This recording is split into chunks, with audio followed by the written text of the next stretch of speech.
So now we're going to have a slight change, and the next thing we're going to do is have a serious conversation. Usually you have a keynote speaker at this moment, and you're talking about cheery things and feeling good.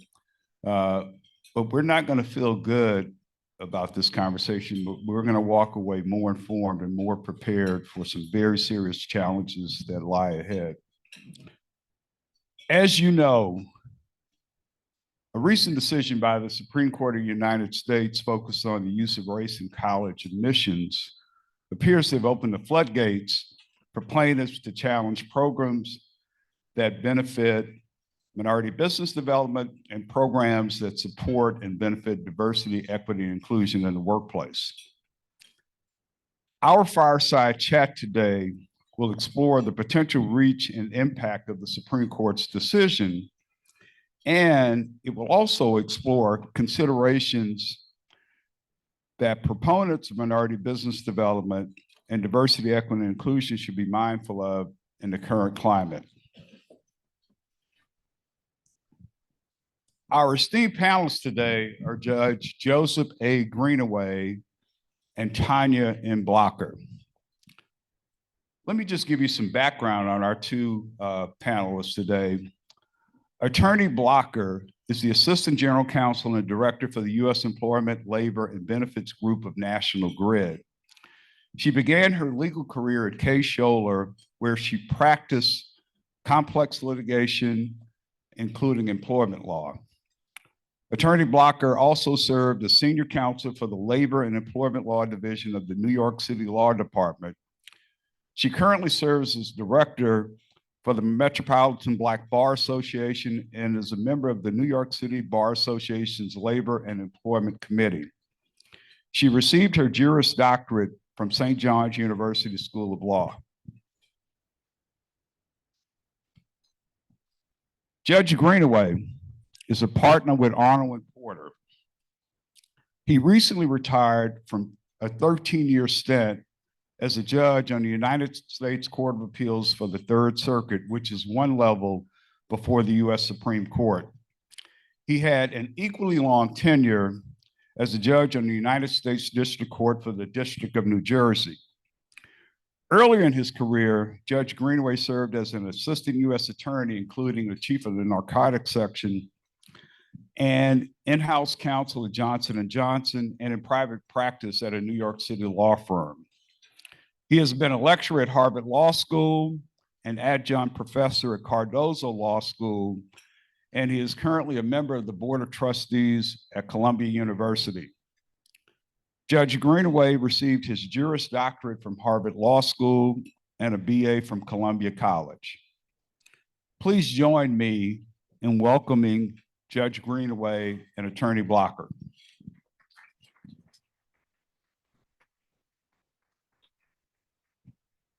Before we begin, I'd like to just take a few minutes to set the table for our conversation today. While the Supreme Court's decision in June struck down affirmative action in college admissions, plaintiffs have used that decision to commence lawsuits challenging minority business development programs and corporate diversity and inclusion programs. Let me quickly share a few examples. The Minority Business Development Agency was sued in the federal district court in Texas in connection with its MBDA Business Center program. And as you know, we operate a business center here in New England. The result, a preliminary injunction for the plaintiffs on equal protection grounds. The Small Business Administration was sued in connection with its 8A program in a federal district court in Tennessee. The result, a preliminary injunction on equal protection grounds that the SBA cannot use the rebuttable presumption of social disadvantage in administering the 8A program. The Massachusetts Grove Capital Corporation was sued in the federal district court in Massachusetts for its inclusive grant program designed to assist businesses owned by racial minorities, women, or LGBTQ+. The complaint alleges that the program is unconstitutional based on the Equal Protection Clause of the 14th Amendment. A lot of you probably heard about the next case. an Atlanta-based Georgia venture firm, was sued in federal district court in Georgia in connection with a $20,000 grant program for businesses owned by Black women. The result, a federal district court judge ruled that the program did not violate the Civil Rights Act of 1866, but the 11th Circuit Court of Appeals recently disagreed and granted the plaintiffs a temporary injunction that blocked the program. And finally, in July, 12 Republican attorneys general sent a letter to a number of Fortune 100 companies urging them to re-examine their DE&I policies in response to the Supreme Court decision. In response, thank goodness, 17 attorney generals, including those in 5 of the 6 New England states, penned a letter to the Fortune 100 CEOs assuring them that corporate efforts to recruit diverse workforces is still legal.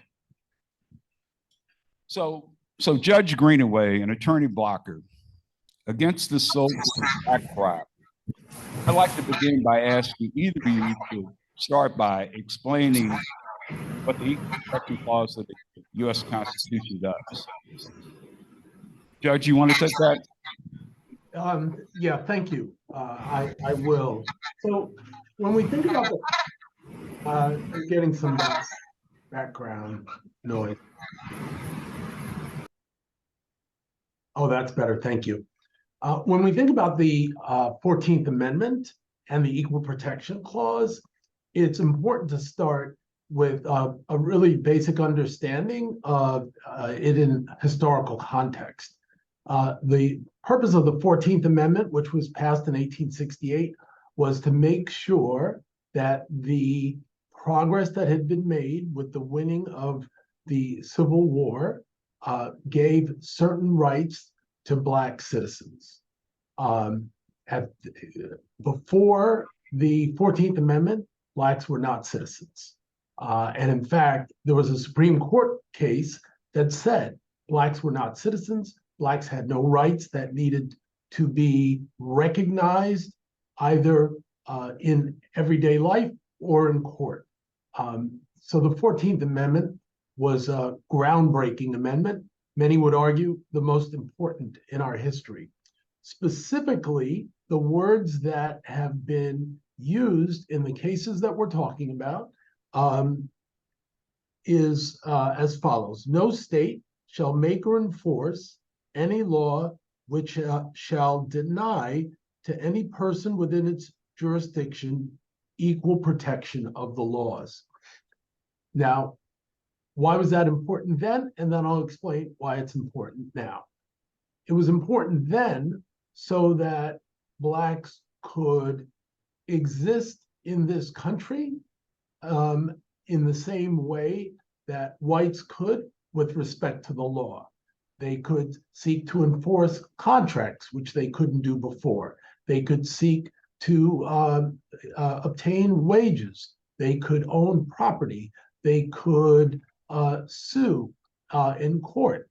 Very difficult in some states, albeit, but those rights are the ones that were obtained through the passage of the 14th Amendment. Today, in the 20th century, the 14th Amendment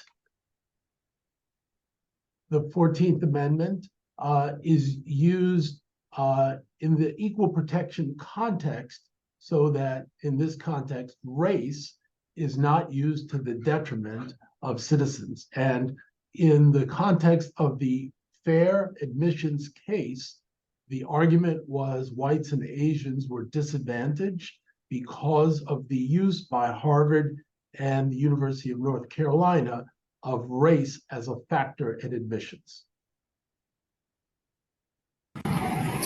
The only thing I would add to that, and thank you, Judge Greenaway. First, I want to say thank you very much to Peter for the invitation, and just a disclaimer that I'm not providing any advice, and all of my opinions are based upon my experience within this particular field of law and will not be attributed to my employer. So now that those disclaimers are out of the way, the only other thing I would add to Judge Greenaway's point, which I think Justice Jackson on the Supreme Court in her dissent kind of summed it up and encapsulated it very well, is that the purpose, the 14th Amendment was intended to undo effects of a world where laws systematically subrogated Black people and created a racial class system. So that the law was introduced based upon, right, the motive, the premise of the law was based upon race, right? So this decision to, and I know we'll get into this, but this decision to say eliminating race discrimination means eliminating it all of it is kind of right. It's an oxymoron seemingly, because the intent behind the 14th Amendment was based upon race. That was the motivation behind actually creating it. And to Judge Greenaway's point, because Black individuals were not deemed to be citizens and have any rights purely because of the race or the color of their skin. So Judge Greenaway and Attorney Blocker, you've confused me. You say the Equal Protection Clause is about race. You say Equal Protection Clause was about protecting the rights of Black people. So how do we square that with future efforts and current efforts to dismantle and undermine diversity, equity, and inclusion programs in the workplace, as well as supplier diversity programs in the public sector and the private sector? If I may, I'll begin. I think the most important thing about today's discussion is an understanding of what the Supreme Court's case does and what it does not do. I think that basic understanding is critical. Please, no one who hears my voice, please do not walk away from this discussion thinking that the fair admissions case says diversity, equity, and inclusion must be dismantled. It does not. So let's start with basically a statement as to what it does say and why the court has come to where it is. This is a subject matter that has been in the courts for about 127 years. Started with a case in 1896, Plessy versus Ferguson. The basic principle, simple one: separate but equal is fine. You Black folks over here, white folks over here, as long as they're equal, it's good. Of course, we know from history, never happened, never equal, and Blacks were always at a disadvantage. There's no finding anywhere that Blacks were ever advantaged by that system. Brown comes down in 1954. Brown is about education. There were cases before Brown that addressed discrimination in other contexts, but it was in the context of this separate but equal discussion. What's important about Brown, despite its groundbreaking import, is from Brown, other areas of discrimination as it relates to Black and brown people were attacked in the courts.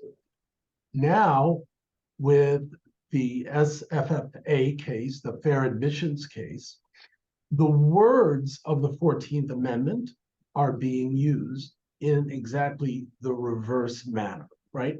So the words, if we could just take a moment, no state shall make or enforce any law which shall deny to any person within its jurisdiction equal protection of the laws. So although the historic context of the Equal Protection Clause is to protect Blacks, and now it's being invoked by whites, that is exactly the purpose of those words. Those words were not that forever to be viewed in only one way. The irony, of course, is not lost by anyone who can hear my voice. But the key thing about the law is the law always begins with what is the plain language we see. And the plain language here is no state shall make or enforce any law that would deny any person. And that any person can be any of the citizens within the United States. So despite the irony, there really is no argument that this should not be applicable to other peoples other than Black people to invoke their rights. Now, when you think about the case and what it says, this case is in an educational context, much like Brown. And what's important about that is the educational context is different, separate, and apart from the business context. The folks who are at this business conference are running companies, advising folks how to run companies. It's an entirely different consideration than what the court had before it in the fair admissions case. What's important about President Hurst's allusion to the letters from the attorney generals on either side of the aisle is those Republican attorney generals were trying to instill fear and intimidation. The key word they used in their letter was there should be there should be no set-asides, or there should be no ability to meet goals through the process of having set-asides or a certain number of folks that we're going to put into this category. That the most important thing about the other side, the other attorneys general, is this is not about that. This opinion has nothing to do with the great work that the Fortune 100 and many, many other corporations have done trying to bring diversity to the workforce. And that's the most important thing that I think I can bring to the fore. The cases that were alluded to, various injunctions and so forth, very important to realize they are at very early stages of the litigation process. A seeming loss or victory at this early in the litigation process really means nothing. So I want the folks to understand that that is an important takeaway from what is happening in the courts. Explain to everyone what you mean by the litigation. I'm very sorry. Could you say that again? Could you explain to everyone what you mean about the litigation process, how it works? Oh, yes, of course. Yes, of course. So what's really important about these cases is that they're early in the process. And what I mean by that is in all of that, I think all of them with one exception that were just alluded to by President Hurst, they're in what's called an injunction phase. Oftentimes, when someone believes that they are wronged or a group believes that they are wronged, they come into court and seek an injunction. The injunction says to the court, please stop this wrong and please stop it now. Now, courts are loath to engage in that activity because courts, by their very nature, want each side to have an ability to make their arguments, to be heard, and then for justice to be done by either a judge or a jury hearing the fullness of the arguments to be made. In an injunction context, everything is quick, fast, and people aren't heard in a deliberate manner. They're heard in a very quick manner, a matter of days rather than months or possibly years. Now, some business persons may say, well, that's a great thing. Let's get it done quickly. But the difficulty with that is generally in those contexts, all of the facts do not come to the fore. Here, some of these cases, there were injunctions imposed. Some of them, there were not injunctions imposed. But the injunction is right at the beginning of the process. There's something called discovery after that. There are motions, trial, and then appeal, each of those stages takes time. And it's very important to realize that the Supreme Court has not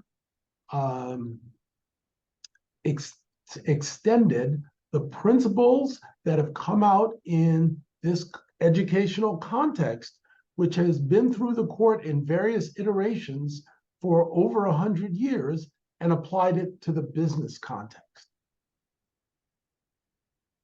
So Attorney Blocker, you have one client, National Grid. Why don't you share?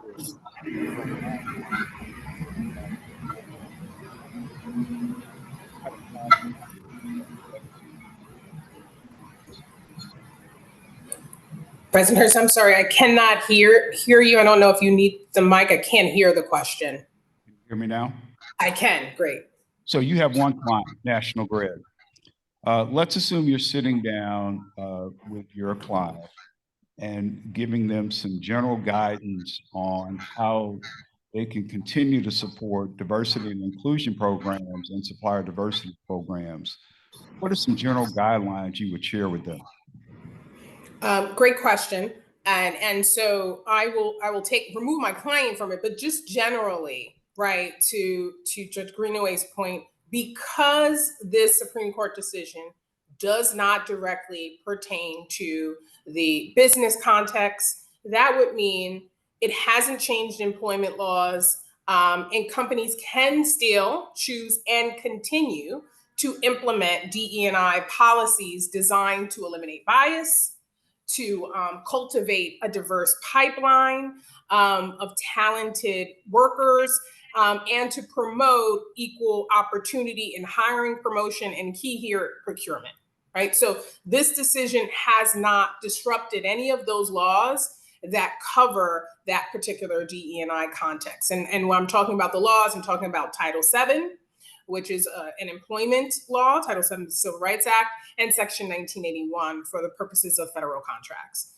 That does not mean that there are not individuals who may not have a desire to promote DE&I, or corporations that have been hesitant even in going into the DE&I initiatives, even absent or prior to the Supreme Court decision, from saying, you know what, let's step back. I think in this context, to the extent DE&I, which it should be, but to the extent DE&I is a core value proposition for a business, that you should double down on some of your initiatives.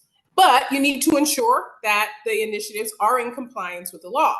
So we were stating earlier that this doesn't change employment, and this doesn't change employment law or laws that relate to federal contracts. One thing that's interesting, it was always problematic to have a quota, for example, in employment. That quota in saying we need to have a set number of, let's say, employees that are Black, that was always prohibitive. And this law does not change, or this decision does not change that. That is not an effective DE&I or lawful DE&I policy or procedure. You can have goals, and what employers need to do, as well as kind of owners of businesses, is they need to sit down and understand what's the legitimate business reason for us having this DE&I program, right? It shouldn't be arbitrary. It shouldn't be just because DE&I is trending, we want to in place a DE&I program. You need to connect it to a business goal or need. So for example, if you're servicing groups of individuals that are from underrepresented companies, and that is your clientele, then you absolutely have a legitimate business reason that's not based on race in order to have an implemented DE&I program. And it's connected to that business reason, as opposed to being connected to some type of quota. Another advice that I would suggest is any DE&I programs, make sure you're vetting them with legal counsel, because they will be able to identify some of the landmines that could make that particular policy non-compliant. I'm sure everyone has heard of employee resource groups or affinity groups within corporations. Those are groups that are, let's say you have, groups for African Americans, you have groups for Hispanics, you have groups for, even in the religious context. Those groups, sometimes there are DE&I programs that you want to promote either the development, the promotion, or the hiring of individuals from those protected groups or categories under Title VII.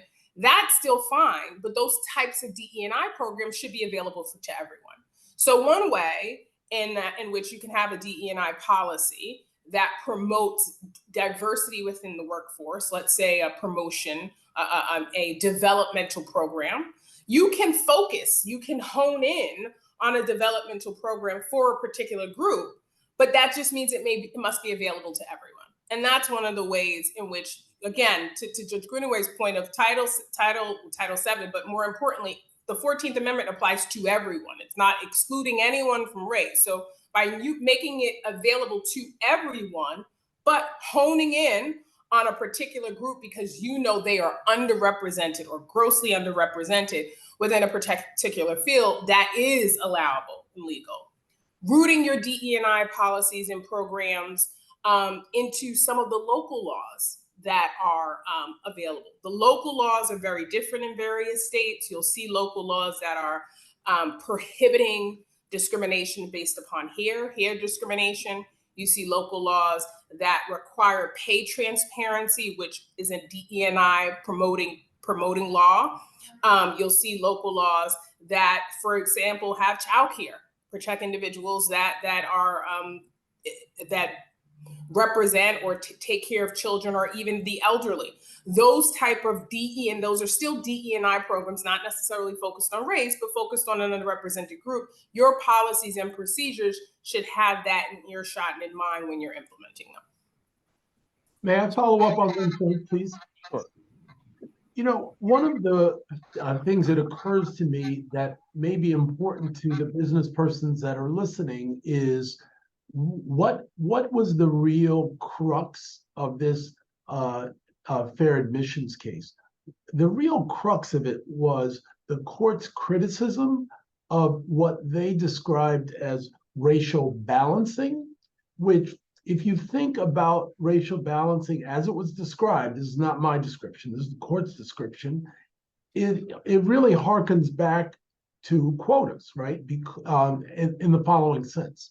One of the things that the court focused on was that Harvard and UNC were trying to achieve the same level of diversity from year to year. And part of the evidence before the court, before the district court, the circuit court, and then the Supreme Court, was that the two schools were trying to have the same level of diversity, and they looked at that over a course of 10 years. It appeared in a chart in the opinion. And so year to year, they tried to get 10 to 11% of African Americans, same number of Hispanics, and 18 to 21% of Asian Americans. So what does that sound like? Now, I'm not making a judgment. The numbers say it sounds like we're trying to hit a number, which sounds eerily similar to the notion of quotas, which I think everybody would agree under the current law is not consonant with the 14th Amendment. That's really important as you think about, does the case apply to the business context? Because in the business context, all business persons know that quotas are not legal. And all of the DEI programs are not thinking about quotas. They're not working with the notion of quotas. They're working with the notion of inclusion. How do we create inclusion across a number of fronts? And I think that it's important to realize that this educational context is also unique. I mentioned the amount of time that it's been before the court, but there's a lot of discussion in the opinion about Plessy, about Brown, about Grutter and Gratz, the Michigan cases, and how there was discussion at that time that the hope of Justice O'Connor, who wrote the Grutter opinion, was that at one point in the future, she called out 25 years, hopefully we won't need to do this. Now that's been interpreted to say that there should be a sunset on these issues in the context of education. But it's really important to understand that is totally distinct from a discussion of these issues in the business context. So Judge Greenaway, let me just follow up with that analysis. In this room, you can't see, but there are a lot of leaders from the public sector to the private sector who are focused on minority business development. And minority businesses typically need two things to grow and prosper. They need contracts and they need capital. So I'm sure as a result of this conversation today, you might wind up in front of the general counsel, the CEO of the board, one of our corporate members. In the supplier diversity context, what would you counsel them in general about how to navigate this space going forward? Because in the supplier diversity space, you don't have quotas, but some corporations do have goals. And sadly to say, most of the time they don't meet those goals, just to be totally honest. So if you're in front of a general counsel or a CEO or a board, what would you share with them about how to react, assuming they are continuing to be committed to supplier diversity? How should they act in terms of, the Supreme Court decision? Well, look, it would be foolish to tell anybody to act with anything but caution. And now, caution doesn't mean inaction. Very important to appreciate that. In my humble opinion, and it is my opinion, not the opinion of my firm, when you think about what do we do going forward and how should we be thinking about this, I think it's very important to take an even deeper dive into what the opinion is, which we're not going to do here. It's not the appropriate context.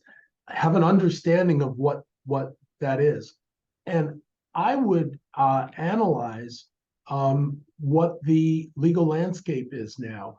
I think that a deep dive into the legal landscape should give some solace to your constituency that wants to continue in its important work in the DEI space. Because at least as I see this landscape now, number one, there's no preclusion from engaging in it. But I can understand why a client wouldn't want to just know there's no preclusion. I think the second thing that's as important is this case doesn't speak to what corporations are doing. Now, when you talk about minority business context as your clients or constituency operates in, exactly what programs they can do, it's important to realize whatever programs they're involved in now are going to be under attack, whatever they're doing, because there are some folks out there who will not rest until a so-called colorblind society exists, which I am deeply skeptical of myself. Keeping that in mind, I think it's important to think about, there is one case that I think is worth noting in the cases that you've alluded to, and that is the ultimate case, because of a concept that was discussed, that in that context, there was a rebuttable presumption discussed. What that means is we are going to assume that minorities are disadvantaged and that they should have a particular nudge, if you will, in the context of obtaining business and opportunity. And that was challenged. I think that one thing the fair admissions might do is give solace to someone fighting against a rebuttable presumption, because to be honest, I think that could be argued. That sort of sounds like, you're giving someone a leg up rather than doing a holistic examination of who are the applicants for a particular opportunity, what do they bring to the table. The one thing I do want to bring to the fore about the case is the last page of the fair admissions case, the Chief Justice Roberts says there is no preclusion in the educational context from individuals talking about how their background has affected their development, their life experience. And I think that in the context of diversity, whether it's hiring or in the context you raised, President Hurst, with regard to obtaining contracts, you can, as a applicant, discuss, who you are, where you've been. The Fearless Fund, I believe, is a group of African-American women seeking opportunity. That company should, and I think can, consistent with the law, say who they are and what they're about. And that, in and of itself, I think can be a consideration. So every case presents a different factual scenario. So I can't say with confidence, this kind of program with these kind of applicants will be fine. This kind of program with this set of applicants won't be. That would be irresponsible. But I do think that it's important for people to understand that the case doesn't stand for you can't. And I think when business owners sit down with appropriate counsel, they should think about how can we achieve our objectives within the parameters that have been set down, which, in my humble opinion, are separate and apart from what their endeavors are now. Can I just chime in for a moment? Because there's some practical themes from a business context that could be lifted from what was discussed. One is that if you're going to continue, again, and you should, with DE&I type programs and initiatives, right? There is going to be an increased threat of scrutiny as it pertains to those initiatives. You have to get comfortable with that. That the scrutiny will be increased. Does that mean that they'll be successful? Should that compel a company to abandon lawful implementation of DE&I problems? No, but to condition you that you will get some scrutiny for those programs is the first kind of counseling advice. The second is, in order for your programs to sustain that scrutiny, even if it is drafted as a goal. Let's say you have a DE&I or pushing out for minority-owned businesses to provide some support to, and you have it drafted. We have a goal to hit, 50%, let's say, for example. If the application of attaining that goal is perceived to be as a quota, even though that's not what you've intended and what you've drafted, that could be challenged. So there are tendencies to say, why are we going through all of these kind of goals? And if we're meant to hit this goal, why don't we just go and procure 3 groups or companies that fit within this confine, and thus we've satisfied our goal. I think that's human nature to have it that easier approach in order to identify that.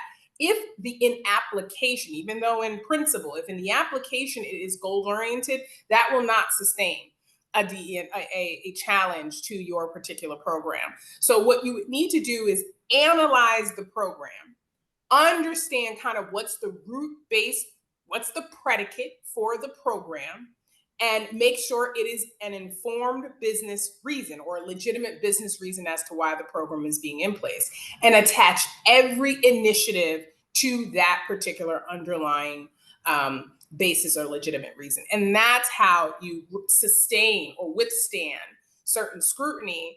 Now, from the business context, we have scrutiny as associated with, you'll have litigants or individuals that want to bring cases against you. There may not be any merit to the case, ultimately.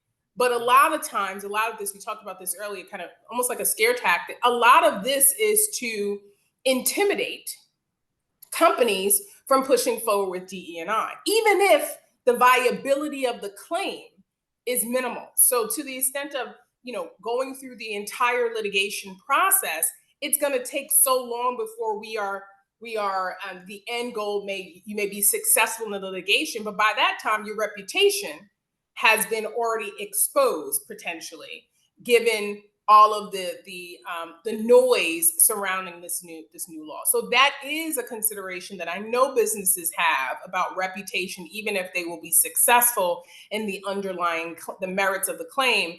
And my counsels associated with that is make sure you have a strong DE&I policy that you will withstand, you can withstand some of that reputational harm, but also at the core, it's courage. At its core, where it's in this gray area, and you know you have a solid program, but there's a risk of reputational harm given the climate, you have to use courage in order to push forward if these DE&I initiatives are of value to your company. Well, whenever you think of reputational risk, I think that there's always a balancing, but there should be some consideration that there's a reputational risk in not proceeding with your DEI program. This is not the choice here is not just I'm going to stop it and so I'll preclude myself from being in the hot water of litigation. There's a risk to backing away and your business partner saying, well, wait a minute, we're staying in the fight, in the struggle. Why aren't you? So it's not a one-dimensional consideration. So Judge, I know you're a student of history. Simple Justice by Richard Kluger. As we look to what's going on now in terms of both diversity, equity, inclusion, and supplier diversity, I don't think these programs are doomed, and I don't hear you thinking that they are as well. But I do think we need someone like Charles Houston to take up the mantle to do what this guy Edward Blum is doing. Those who are attacking these programs. Do you see that happening?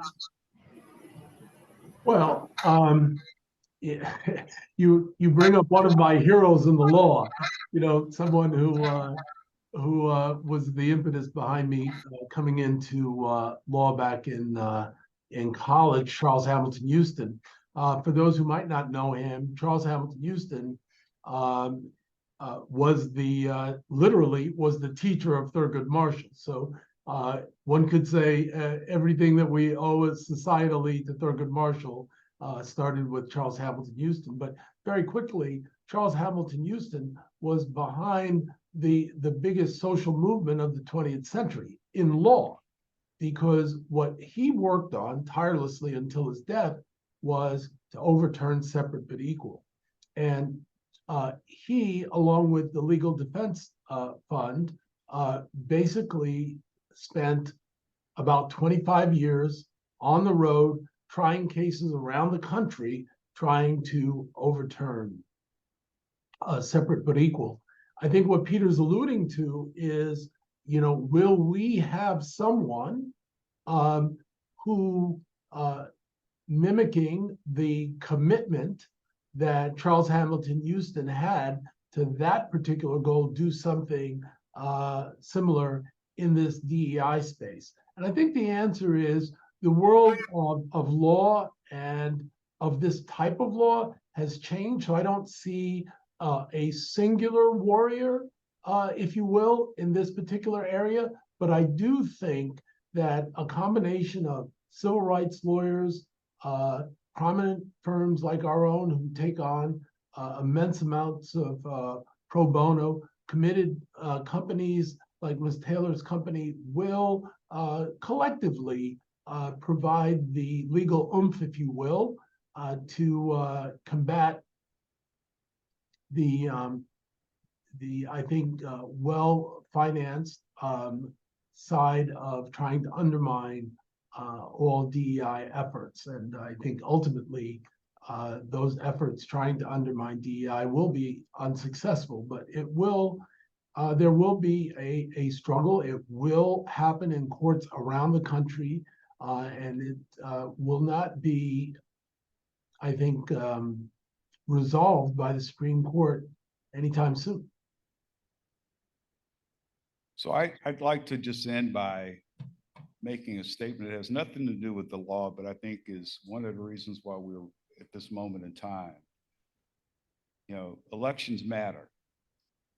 And if you think about what was able to happen as a result of the election of President Trump in terms of Supreme Court appointments and in terms of appointments of judges across this country, I don't think there's any accident that the ultimate case is in Tennessee.